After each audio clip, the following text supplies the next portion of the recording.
Ближайший туристический маршрут – путешествие к лесному озеру Ват. Этот водоем затерян в глубине соснового леса. Именно поэтому на берегах Вада стоит звенящая тишина. Длина озера более километра. На этом месте когда-то было русло Печоры. Позже своенравная река изменила свое течение, но оставила себе такое напоминание. Время здесь словно останавливается, поэтому озеро кажется таким заманчивым для любителей уединенного отдыха на природе и особенно для рыбаков. Вад по праву можно назвать рыбацким раем. Уже в начале мая здесь начинается клев, а рыбы такое множество, что выловить окунька может даже ребенок. Дело в том, что Вад – непростой водоем. В нем разводят карпов и форель. Ежемесячно здесь добывают около 500 килограммов форели. На удочку попадаются щука, окунь и ёрш.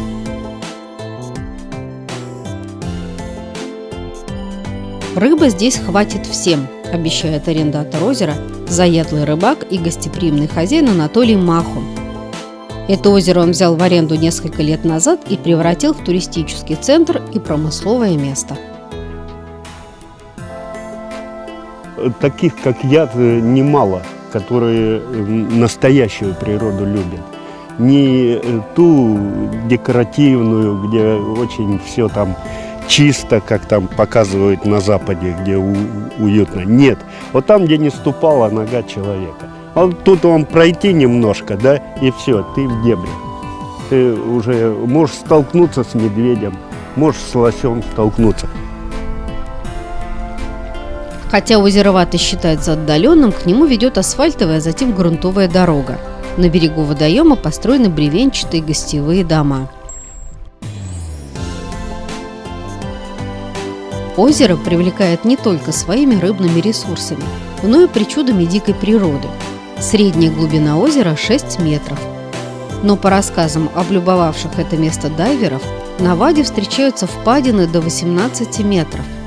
Говорят, здесь видели водных обитателей фантастических размеров. Впрочем, можно считать это местным фольклором. Сюда можно приехать с семьями, жить есть где. Кто хочет ловить, пожалуйста, можно ловить. Сейчас вот появилась форель, карп. Мы иногда сюда привозим речного окуня, чтобы разбавить нашего. В Вад впадает множество родников, поэтому это озеро самоочищающееся. По прозрачности воды Вад не уступает и берегу Турецкому, который здесь действительно кажется ненужным. Даже в мае, несмотря на суровый климат, вода в озере прогревается до плюс 16 градусов. При желании можно купаться. С некоторых пор Вад стал настоящим открытием для любителей подводной рыбалки и просто ныряльщиков. Вода прозрачная, хорошо видно, рыбу хорошо видно. Рыба совсем не пуганая, подпускает очень близко. Окунь практически руками его трогал.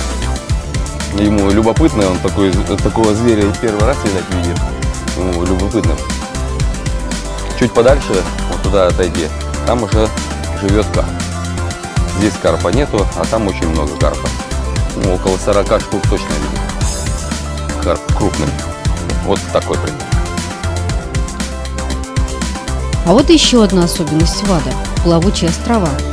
Время от времени эти фрагменты суши прибивают к берегу, и они служат понтонами. Согласитесь, не на каждом озере можно стоять в самом центре водоема или даже сидеть на скамейке. Как объяснил Анатолий Махун, на Ваде произрастает гигантское количество кувшинок. Рано или поздно их корни под водой переплетаются с водорослями и между собой настолько плотно, что отрываются от дна и всплывают на поверхность водной глади. Такой островок толщиной примерно в 1,5 метра рано или поздно прибивает к берегу, и он начинает постепенно обрастать обычной луговой травой. В конце концов, островки становятся такими плотными, что по ним можно безопасно передвигаться. Чтобы они не уплыли, их закрепляют кольями. Для удобства по ним проложены деревянные мостки, так что ходить по озеру можно даже в сандалиях. Еще на островках растут ягоды. Здесь идеальная среда обитания для клюквы и голубики. Анатолий Махун в прямом смысле на озере собирает клюкву каждый год. Клюквы вот здесь полно на островах. Вот еще прошлогодняя клюква. Вот это. На дикоросы не скупятся и окрестности. Сразу за гостевыми домиками начинается белый бор, полный грибов. Вблизи озера растут голубика, брусника, черника и экзотическая ягода морожка. Посещать ВАД можно и зимой. Для увлеченных экстремалов здесь подготовили специальный маршрут – 70 километров на снегоходах по заснеженной тайге с ночевкой в теплых избушках у озера. Всем остальным отправиться на ВАД можно прямо сейчас.